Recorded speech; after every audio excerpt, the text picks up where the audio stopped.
Hi everyone, welcome back to my channel. Today I am back with another video, and this time I bring before you the lesson plan for the chapter called The Duck and the Kangaroo from the NCERT book of English of class 8. To start the lesson plan, we begin with the section called the identification of data. In this section, you have to mention the name of the school in which you go to teach, then your subject and class, name of the chapter, number of students, the name of the textbook that you use, and the duration, and your own name. Next comes the section for general objectives. So here I have mentioned 6 of them. The first one is to enable the students to understand spoken English. Second, to enable the students to speak English correctly with correct pronunciation and stress. Third, to enable the students to read English correctly. 4. To enable the students to write English correctly. 5th, to enable the students to know the structure of grammar. 6th, to enable the students to develop their creativity and power of imagination. Now next comes the teaching aids. So for teaching aids, you have to mention 2 types of teaching aids. The first one is general teaching aids and the second one is specific teaching aids. So for general teaching aids, I have mentioned blackboard, chalk, duster, pointer, and textbook. You can also add more if you actually used more general teaching aids. And the next one is specific teaching aids. So here I have mentioned that I used a chart showing the main points of the lesson.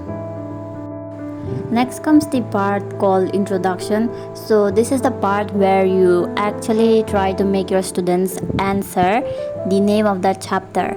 But you do that by asking them simple questions and by making them answer those questions, and finally they have to reach the name of the chapter. Here you have to make 4 columns. So the first one is for step, second one is for assume previous knowledge, third for teacher's activity, and fourth for pupil's activity. During this part, you have to test if your students are able to answer your questions, because it means that you are actually testing their previous knowledge. So you can write that as I have written under each of the columns. So as you can see, I have mentioned some questions here. So these are the questions that you have to ask your students when you're trying to test their previous knowledge. So the first question that I asked here is name some water organisms. And I have also mentioned the answers that the students might answer you. I have written those answers under the column of pupils activity just against the questions. So the first answer I have written here is fish, turtle, etc. Then the second question I asked was name some birds found near or in water, and the answer to that is cranes, ducks, etc. The third question, which among these serve popularly as meat? The answer is duck. Fourth question, name some terrestrial mammals. The answer is lion, hippo, rabbit. And the last question, which mammal has a pouch in its body? And the answer to that is kangaroo. So now you can see that the students have already mentioned duck and kangaroo while we try to test their previous knowledge. So since they have already mentioned the name of the subjects that actually formed a part of the name of the chapter, so you have been successful in taking, or I can say getting, the chapter name out of the students. Then the next thing that you have to do is to announce the name of the chapter in front of all the students, and this is also what you're going to write on your lesson plan right after you finish the part of introduction.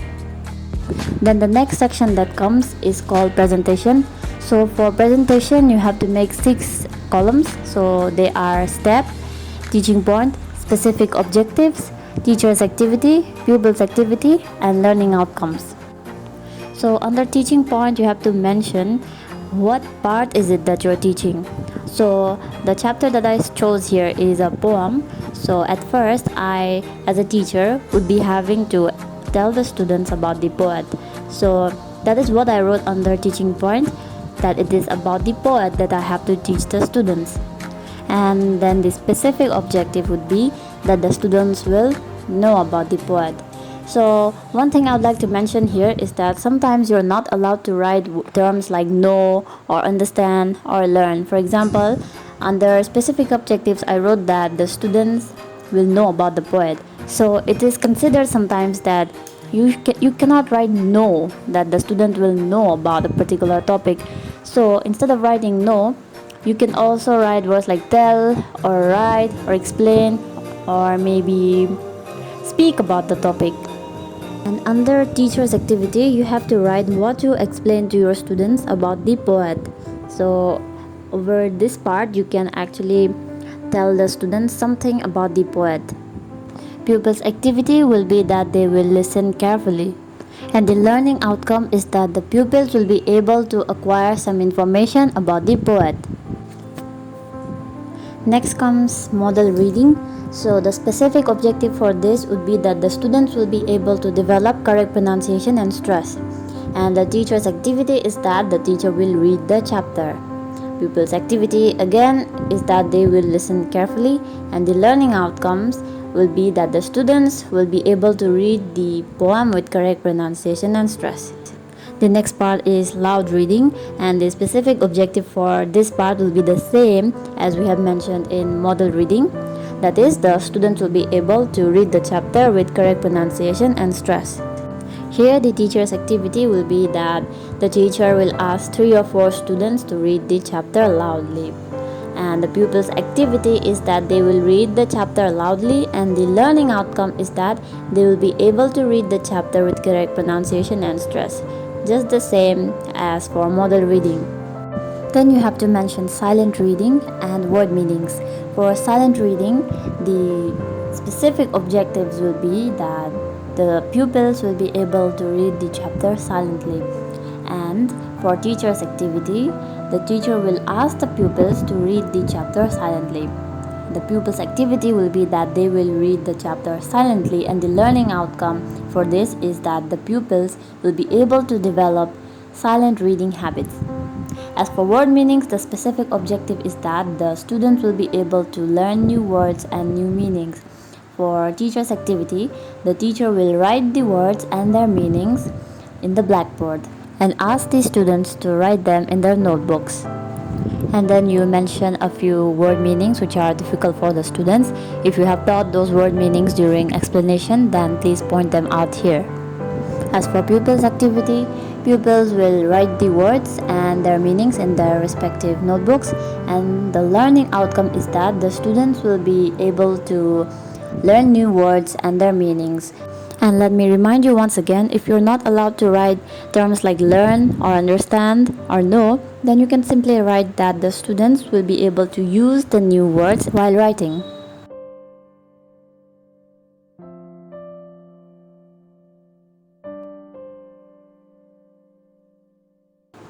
Next, we reach the part of explanation. So here the specific objective will be that the students will be able to gather information about the theme of the chapter.